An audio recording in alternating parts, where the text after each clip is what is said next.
एक बार आप सभी को मेरा बहुत बहुत प्रणाम। देखिए, पिछली क्लास में हमने पढ़ा था कि इतिहास का क्रम क्या है। इतिहास की हमने संपूर्ण रूपरेखा देखी थी और मैंने कहा था कि हमारी जो अगली क्लास होगी वह होगी प्रागैतिहासिक काल को लेकर, जिसमें हम उसकी विस्तृत विवेचना को समझेंगे। तो आज हम देखेंगे किस काल को? प्रागैतिहासिक काल। प्रागैतिहासिक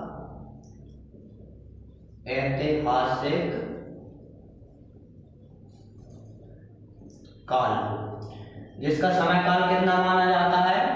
अज्ञात काल से लगभग 4000 ईसा पूर्व तक।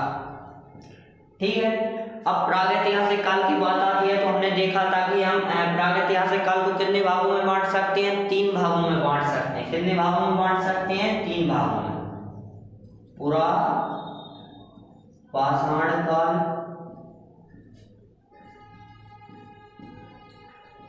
अज्ञात काल से 8000 ईसा पूर्व तक। दूसरा क्या है? मध्य पाषाण काल, जिसकी समय सीमा क्या है? 8000 ईसा पूर्व से 4000 ईसा पूर्व तक। और तीसरा क्या बांटा था हमने? नव पाषाण काल। नव पाषाण काल 4000 ईसा पूर्व से 2500 ईसा पूर्व तक। देखिए, जो प्रागैतिहासिक काल है, वह एक ही काल है। उसे 3 भागों में वर्गीकृत करके क्यों पढ़ा जाता है? क्योंकि प्रागैतिहासिक काल जहाँ मानव का निर्माण हुआ, फिर उसने किसके पुरापाषाण काल, जहाँ पर मानव का जो शुरुआती जीवन है उसे दर्शाया जाता है। मध्य पाषाण काल, जहाँ पर मानव ने अब थोड़े विकास कर लिए थे, उन्हें दर्शाया जाता है। और नव पाषाण काल, जहाँ पर एक अच्छी सभ्यता के रूप में अब मानव निर्मित हो चुका था। इसलिए प्रागैतिहासिक काल को कितने भागों में बांटा जाता है? 3 भागों में बांटा जाता है। पूरा पाषाण काल, मध्य पाषाण काल, नव पाषाण काल।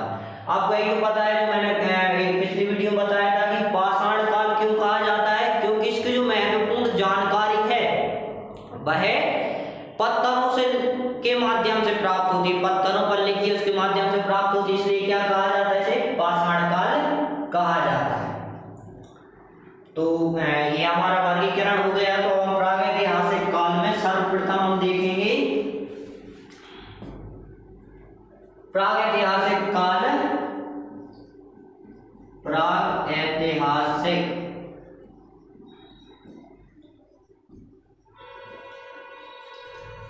काल की परिभाषा।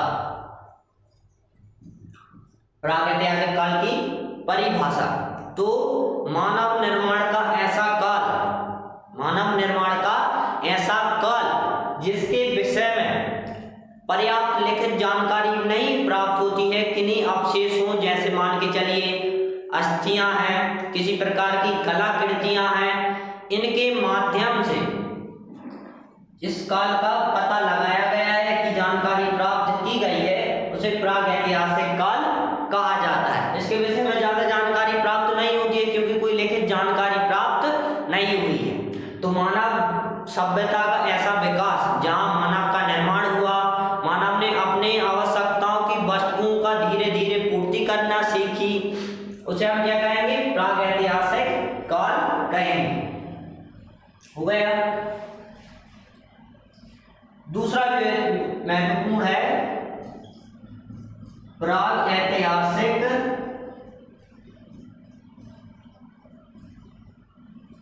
काल की जानकारी के स्रोत। अब प्रागैतिहासिक काल की जानकारी के प्रमुख स्रोत क्या रहे हैं? प्रागैतिहासिक काल की जानकारी के प्रमुख स्रोत क्या रहे हैं, जिनके माध्यम से प्रागैतिहासिक काल की जानकारी का पता लगाया जा सकता है? तो उसमें जो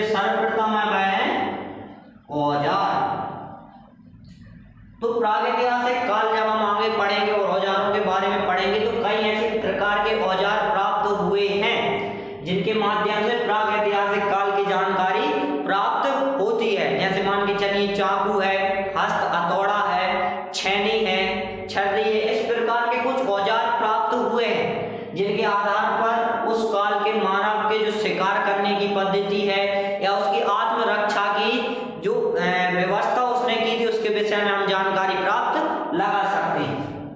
दूसरा क्या है? दूसरा जो प्रमुख है वह है अस्थियां। तो उस काल में ऐसा अनुमान लगाया जाता था कि जब कोई मरता था तो उसे भूमि पर दफना दिया जाता था। कुछ अस्थियां प्राप्त हुई, उन अस्थियों के माध्यम से उस काल के व्यक्ति की आयु का, उस काल के व्यक्ति की जाति का, उस काल के व्यक्ति की शारीरिक बनावट का भी अंदाजा अस्थियों के माध्यम से लगाया जाता है। और ऐसा भी कहा जाता है कि जब लोग जो मर जाता था व्यक्ति, उसे दफनाते थे तो उसके साथ कुछ खाने पीने की चीजें भी रखते थे, यानी उस काल में पुनर्जन्म या पुनर्जन्म की जो अवधारणा थी वह स्पष्ट थी कि अब वह व्यक्ति मर चुका है, वह कहीं और जाएगा तो उसे भूख भी लगेगी, तो उसके लिए क्या रखते थे भाई? भोजन भी रखते थे। तो हम अस्थियों के माध्यम से भी प्रागैतिहासिक काल की महत्वपूर्ण जानकारी प्राप्त कर सकते हैं। तीसरा है चित्रकला। चित्रकला का माध्यम होता है कि किसी के द्वारा चित्रों को पारना। जैसे मान के चलिए मैंने चित्र पार दिया, ये चित्र है, ऐसे ही चित्रों का निर्माण किया जाता था। उसके माध्यम से भी प्रागैतिहासिक काल की महत्वपूर्ण जानकारी प्राप्त होती। अब जो चित्रकला के कुछ नमूने प्राप्त हुए हैं, जैसे मान के चलिए इस पेन का जो कुछ नया, जैसे मेलेनेशिया है, वहां से साक्ष्य प्राप्त हुए हैं। पश्चिमी लास्को जो फ्रांस का हिस्सा है, वहां से कुछ साक्ष्य प्राप्त हुए हैं। भीम बेटिका यहाँ से भी कुछ साक्ष्य प्राप्त हुए हैं चित्रकला के रूप में। किसके रूप में? चित्रकला के रूप में। भीम बेटिका में जो चित्र प्राप्त हुए हैं उसमें बताया गया है, मानव को शिकार करते हुए बताया गया है, जिससे अनुमान लगाया गया है कि ये जो चित्र मिली है किस काल से संबंधित है? प्रागैतिहासिक काल से संबंधित है। स्पेन मेलेनेशिया से प्राप्त हुए हैं कुछ। ये जो सभ्यता थी, अभी चूंकि हम भारत की बात कर रहे हैं, ये सभ्यता या ये काल प्रागैतिहासिक काल में ये बहुत बड़ा काल रहा है। संपूर्ण विश्व में इसके साक्ष्य मिले हैं, परंतु हम अभी महत्वपूर्ण रूप से भारत का पढ़ रहे हैं तो हम ज्यादातर ध्यान भारत पर ही देंगे। भीमबेटका मध्य प्रदेश में जो भी है वहां भी साक्ष्य प्राप्त हुए हैं चित्रकला के रूप में। और चौथा है अन्य कलात्मक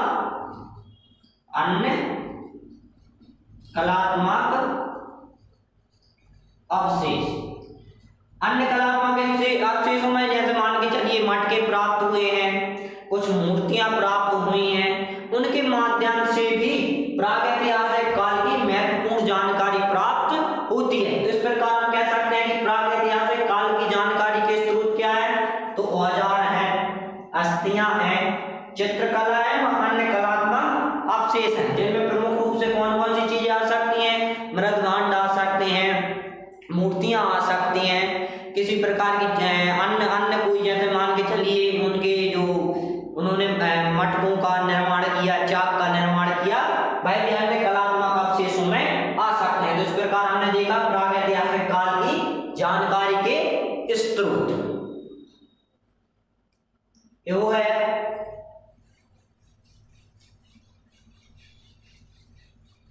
अब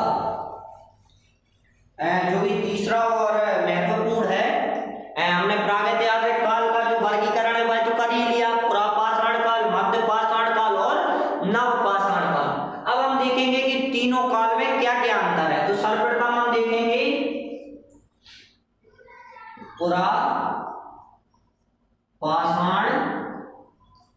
काल में मानव मानव। तो हम तीनों कालों का जो अध्ययन करेंगे वो प्रमुख यानी बिंदु निश्चित बिंदुओं पर करेंगे, जिनमें है औजार प्रथम है। तो इस काल में चूंकि मानव के पास औजार नहीं होते थे, वह किसी पशुओं का कच्चा मांस खाते थे और अपना जीवन यापन करते थे। वह छोटे छोटे पत्थर होते थे, उनके माध्यम से जीवन यापन करते थे। खान पान देखें, खान पान, तो खान पान में भी वह जीवों का क्या खाते थे? कच्चा मांस, कच्चा मांस ही खाते थे। तीसरा है भाई रहन सहन कैसा था?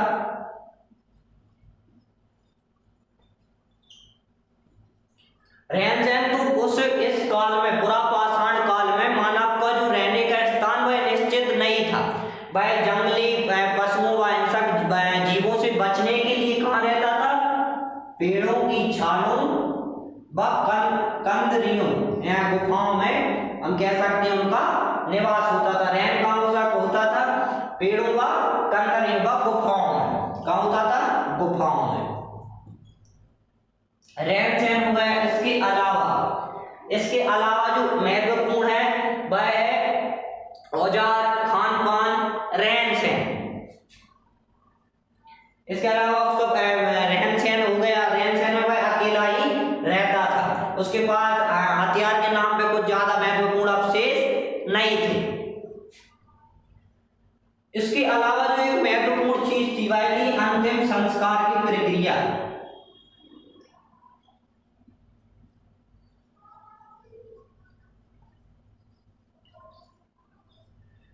भाई जो व्यक्ति मान के चलिए जिसका जो मर जाता था वह उसे कहाँ दफना देता था। ये बहुत महत्वपूर्ण प्रक्रिया थी। तो औजार भी हमने देखा कि बहुत ज्यादा महत्वपूर्ण, उनके पास औजार नहीं थे। खान पान देखे तो जीवों का कच्चा मांस वह खाते थे। रहन सहन देखे तो हिंसक जीवों से क्योंकि एक निश्चित आवास नहीं था, तो पेड़ों, कंदरियों व गुफाओं में उनका निवास होता था। अंतिम संस्कार की जो प्रक्रिया है, जो बहुत महत्वपूर्ण उनकी संस्कार प्रक्रिया थी, जिसमें यदि कोई उनका मरता था परिजन कोई भी, तो वह उसे दफना देते थे। हो गया। पूरा पाषाण काल में मानव का जीवन केवल इन चीजों तक ही सीमित था।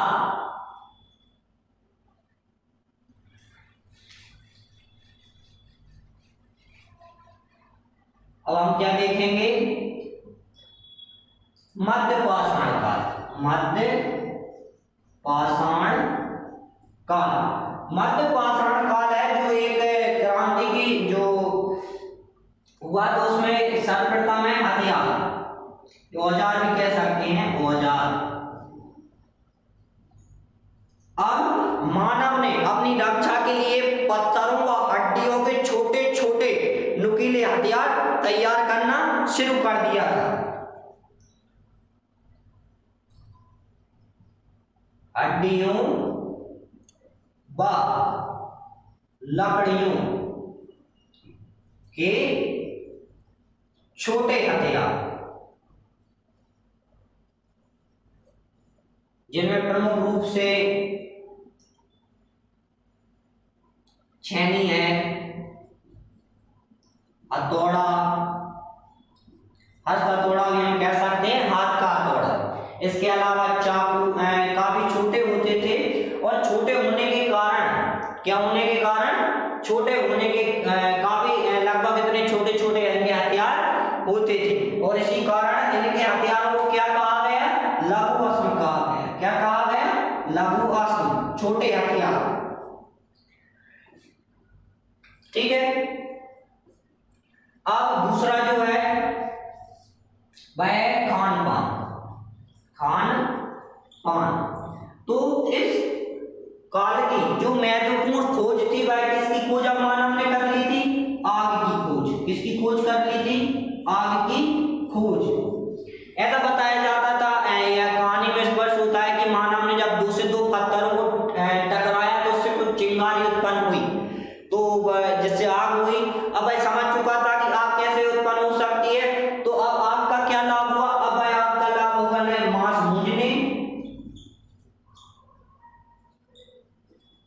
भूनने। अब बायोमास कच्चा नहीं पाता था, अब बायोमास का उपयोग आग का उपयोग मांस भूनने के लिए भी करने लगा। इसके अलावा सुरक्षा के लिए भी करने लगा। आग एक महत्वपूर्ण क्रांति साबित हुई, क्योंकि अब उससे उसका जीवन परिवर्तित हो गया। अब बायोमास भूनकर खाने लगा, अपनी सुरक्षा के लिए आग का उपयोग करने लगा, ठंड से बचने के लिए भी वह आग का उपयोग करने लगा। इसके अलावा देखें वेशभूषा, तो अब जब आग की खोज हो गई थी तो वह ठंड से बचने लगा था। इसके अलावा वह अपने शरीर को ढकने के लिए पत्तों व पशुओं की खाल का उपयोग भी करता था। किसके वेशभूषा है जिनकी देखे पहनावा, तो वह पत्तों को एकत्रित कर उन्हें बांध कर अपने शरीर को ढकता था, या पशुओं की खाल का उपयोग भी करता था। और पशुओं की खाल को सीने के लिए उसने हड्डियों की सुई का भी निर्माण कर लिया था। सुई काफी नुकीली नहीं होती थी, पर इतनी नुकीली होती थी कि उसमें खाल में छेद किया जा सकता है। चौथा जो महत्वपूर्ण है, अब निवास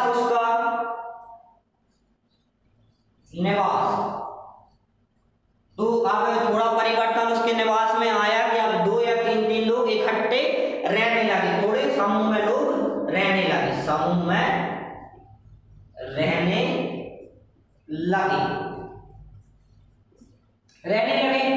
निवास समूह में रहने लगे, क्योंकि आग की खोज हो गई थी। अब वह बहुत से नई चीजें सीख गए थे, तब वह साथ में रहकर इसका उपयोग करते थे, वह अपनी सुरक्षा करते थे। क्या हो गया हमारा? औजार हो गया, खान पान हो गया, वेशभूषा हो गया, निवास हो गया, ये हो गया। ठीक है,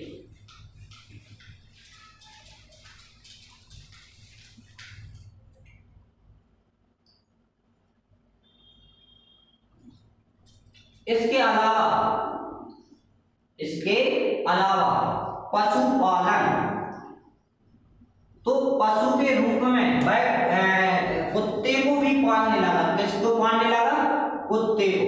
कुत्ते का उपयोग शिकार व सुरक्षा के लिए किया लोग करते थे। कुत्ते का उपयोग कहाँ करते थे? अब कुत्ता पाला जाने लगा। क्या पाले जाने लगा? कुत्ता पाले जाने लगा पशुपालन के रूप में, क्योंकि महत्वपूर्ण खोज थी। इसके अलावा अब यदि हम खान पान में देखें तो भाई मांस तो खाते थे, ऊपर हमने देखा साथ ही साथ आपको फल और कुछ ऐसी बेले भी लोग खाते थे।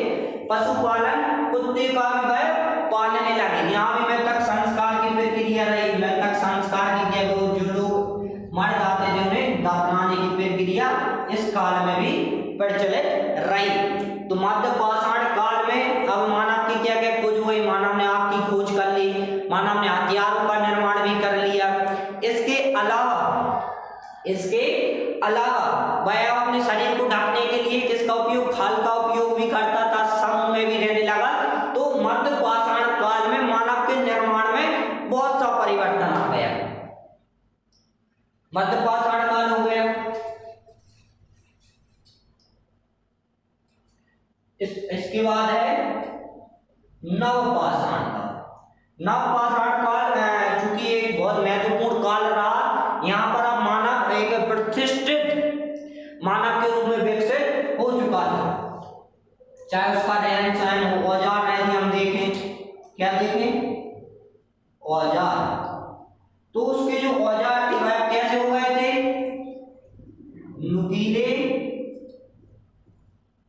बड़े, नुकीले हो गए थे, बड़े हो गए थे। इसके अलावा उसने कुछ नए हथियार भी खोजे, नए हथियार। अब इनमें प्रमुख रूप से कौन कौन थे? कुल्हाड़ी, छेनी, चाकू, अस्त्र, हथौड़ा आदि हथियार थे। तो औजार, अब उसके हथियार क्या हो गए थे, बड़े व नुकीले व मजबूत हो गए थे। अब हड्डियों के भी काफी नुकीले नुकीले हथियार बना सकता है। रहन सहन, तो रहन सहन में अब माना, क्योंकि क्या हो गया था कि कुत्ते को तो पालने लगा था, साथ ही साथ रहन सहन अब वह एकत्रित रहने लगा था। कैसा रहने लगा था, एकत्रित, क्योंकि उसे अपनी सुरक्षा का भी अब उसने मजबूत कर ली थी। तो यहाँ पर नवपाषाण काल में किसका निर्माण हुआ, मानव बस्तियों का निर्माण भी हुआ, का निर्माण, किसका निर्माण हुआ, मानव बस्तियों का निर्माण हुआ, क्योंकि अब लोग एकजुट रहने लगे थे। कैसे रहने लगे थे, एकजुट, तो मानव बस्तियों का निर्माण। खान पान के रूप में देखें, खान पान, तो खान पान में क्या हुआ कि अब वह ऐसा कहा गया कि उसने उसे कुछ दाने मिले, उसने कुछ दाने बोए, तो उससे उसे कई दाने प्राप्त हुए, तो उससे अब वह कृषि भी प्रारंभ करने वाला था, जिसका बहुत बड़ा असर उसके खान पान पे भी होने वाला था। तो शुरुआती रूप में वह क्या खाता था, पशुओं का मांस, फल फूल आदि इत्यादि चीजें खाता था, परंतु अब उसने खान पान के रूप में गेहूं, इसे हम कृषि के रूप में भी कर सकते हैं, कृषि, कि भाई अब उसने कृषि भी प्रारंभ कर दी थी। गेहूं, जौ, मटर, कपास आदि आदि, ये जो प्रमुख फसलें हैं वह अब उत्पादित करता था। गेहूं, इसे हम कृषि के अंतर्गत भी रख सकते हैं, किसके अंतर्गत रख सकते हैं, कृषि के अंतर्गत, गेहूं, जौ, मटर, कपास। अब उसने यहाँ देखिए, कुत्ता तो वह पाल ही चुका था, अब नवपाषाण काल में उसने पशुपालन भी शुरू किया। क्या किया, पशुपालन। शुरुआती रूप में उसने किसने पाला, कुत्ते, कुत्ते के बाद बकरी, गाय, भैंस आदि भी उसने पालना शुरू कर दिया है। और जब उसने पशुपालन किया तब उसे दूध व मांस का जो उत्पादन है वह बहुत आसानी से प्राप्त हो जाता था, क्योंकि बकरी है, बकरी दूध भी देगी और मांस भी, गाय है, गाय दूध भी देगी और उसे उससे मांस भी प्राप्त होगा। तो अब उसे उसका आहार संतुलित हो गया, अब उसे दूध भी प्राप्त होता था और मांस भी प्राप्त होता था। क्योंकि देखिए कपास का उत्पादन होने लगा था, तो इसी से क्या हुआ, ये आपने नोट कर लिया होगा, इसी से क्या हुआ,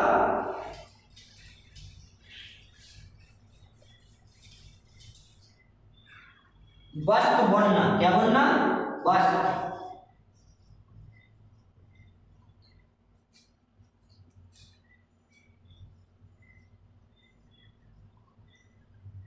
क्योंकि कपास होता था, तो अब कपास के माध्यम से वह सूत भी काटने लगा, वह कपड़ों का निर्माण भी करने लगा, कपड़ों का निर्माण।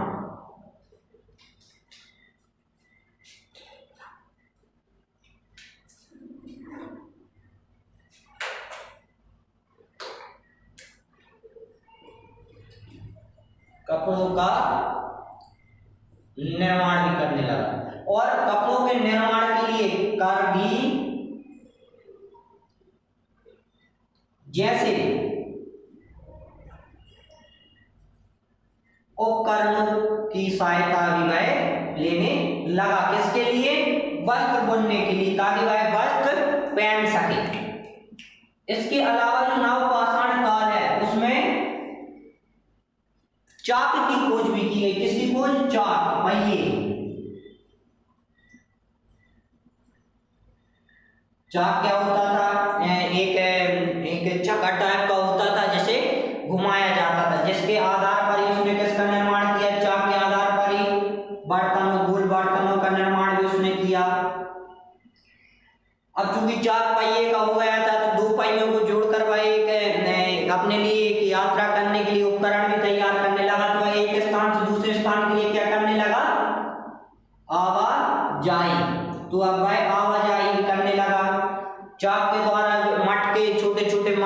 उन्हें चाक पर रखता था, उन्हें घुमाकर उसका निर्माण भी, तो अब वह बर्तनों का निर्माण भी करने लगा। आवाजाही भी उसकी हो गई, आपकी खोज वह कर ही चुका था, चाक का निर्माण कर लिया। इसके अलावा जो नवपाषाण काल में उसने धर्म की स्थापना भी की। अब धर्म के विषय में उसका मानना था कि जो पहाड़ या कहीं रहता था तो उसका ऐसा मानना था कि जो पहाड़ देवता है वह हमारी रक्षा करते हैं, यदि हम उन्हें कुछ देते हैं या यदि हम उन्हें किसी प्रकार के मान के चलिए किसी प्रकार का कोई कार्य करते हैं तो वह हमारी रक्षा करेंगे। यहाँ एक देवी रहती है जो यदि क्रोधित हो जाएगी तो उससे हमें असुरक्षा भी होती है। तो उसने धीरे धीरे उनकी क्या करना शुरू की, पूजा करना शुरू की, जिसके कारण उनकी उसमें आस्था बढ़ी और वह उसे किसके रूप में पूजने लगे, एक भगवान के रूप में, कि भाई ये हमारी रक्षा करते हैं और यदि हम इनकी पूजा नहीं करते हैं तो इससे हमारी सुरक्षा पर क्या हो सकता है, खतरा हो सकता है। तो हम देखेंगे कि नवपाषाण काल तक मानव का बहुत निर्माण हो चुका था।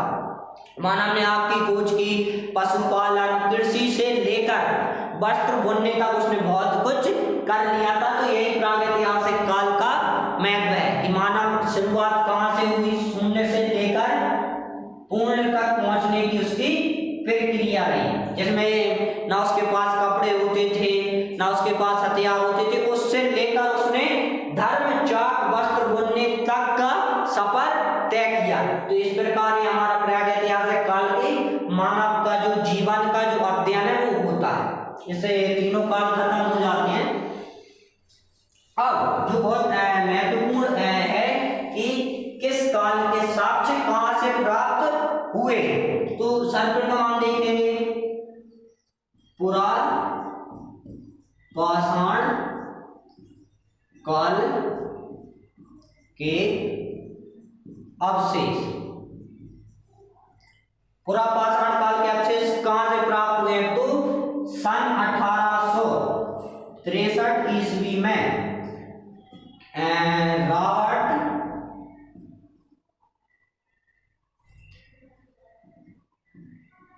रूसफोर्ड नाम के जो पुरातत्व विभाग के जो विद्वान थे, उन्होंने तमिलनाडु के पास, कहाँ तमिलनाडु के निकट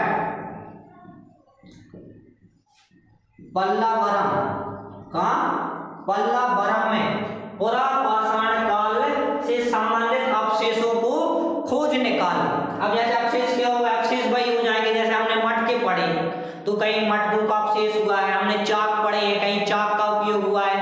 अब पुरापाषाण काल में हमने क्या पढ़ा था कि मानव के पास केवल औजार होते थे, ये अस्थियां उनके अवशेष के रूप में प्राप्त हो सकती हैं। तो हो सकता है कि उन्हें कहीं अस्थियां मिली हो या ऐसे औजार मिले हो जिससे पुरापाषाण काल के विषय में जानकारी प्राप्त होती है। किसके विषय में जानकारी प्राप्त होती है, पुरापाषाण काल के विषय में। इसके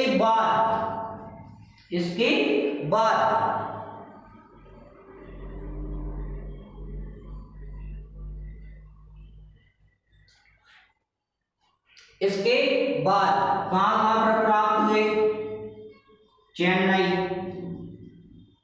मद्रास, बंबई, हैदराबाद,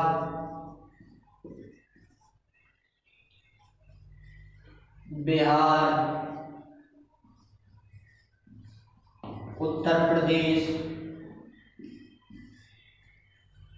उत्तर प्रदेश के अलावा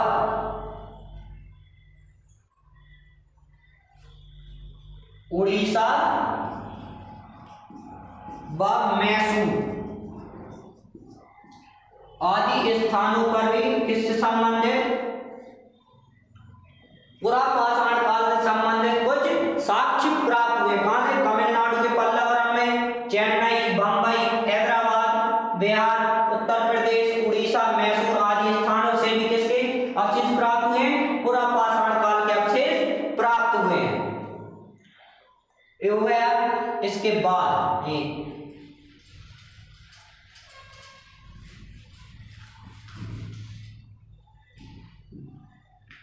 अब बात आती है मध्य पाषाण काल के अवशेष। तो इसमें प्रमुख रूप से मध्य प्रदेश का आजमगढ़,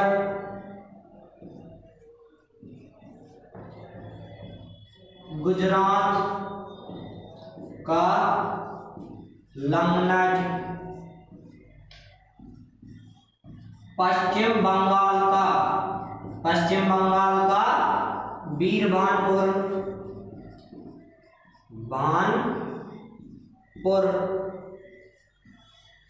राजस्थान का क्या नागौर,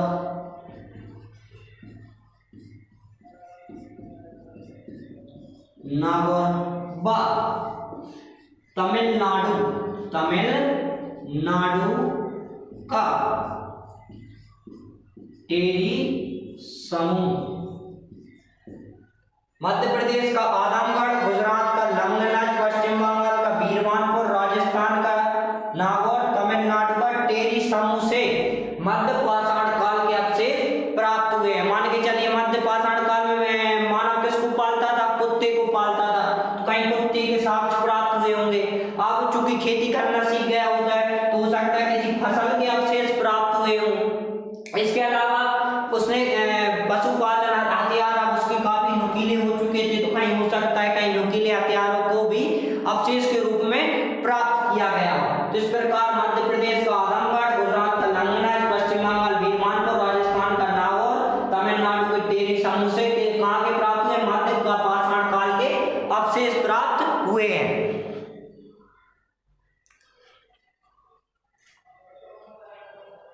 ये हो गया।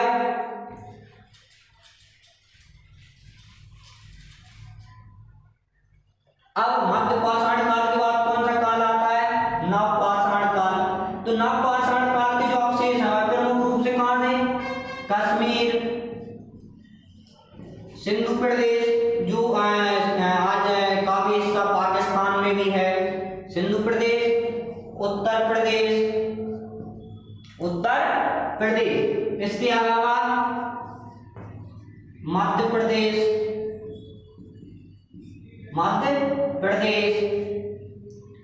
बिहार, असम,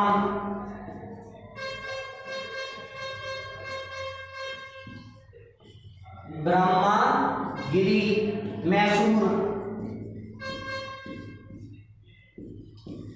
व दक्षिण भारत अकाट से कहाँ के अवशेष प्राप्त हुए हैं? नव पाषाण काल के कुछ अवशेष प्राप्त हुए हैं। तो ये हमारा लगभग क्या है? पूर्ण हो गया। परंतु कुछ महत्वपूर्ण जानकारी हम देखते हैं, जैसे किसके विषय में? प्रागैतिहासिक काल के बारे में। देखिए प्रागैतिहासिक काल ऐतिहासिक दृष्टि से काफी साक्ष्य ना मिल पाने के कारण बहुत ज्यादा जानकारी प्राप्त नहीं होती है। चूंकि हम यही पढ़ सकते हैं कि प्रागैतिहासिक काल की परिभाषा क्या है, प्रागैतिहासिक काल का वर्गीकरण कितने भागों में किया जा सकता है।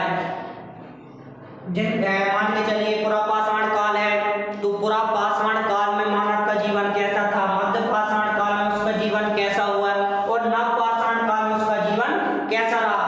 मध्य पाषाण काल के अवशेष कहां से प्राप्त हुए हैं?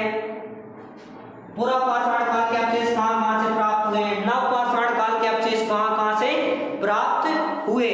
और यदि हम विद्वानों का विद्वानों को भी जो प्रमुख विद्वान रहे हैं जिन्होंने पुरातत्व विभाग के द्वारा या रहकर खोज की है, तो उनका नाम यदि हम जानते हैं तो इतनी सामान्य जानकारी महत्वपूर्ण रहती है। इस प्रकार हमारा क्या आज हो गया?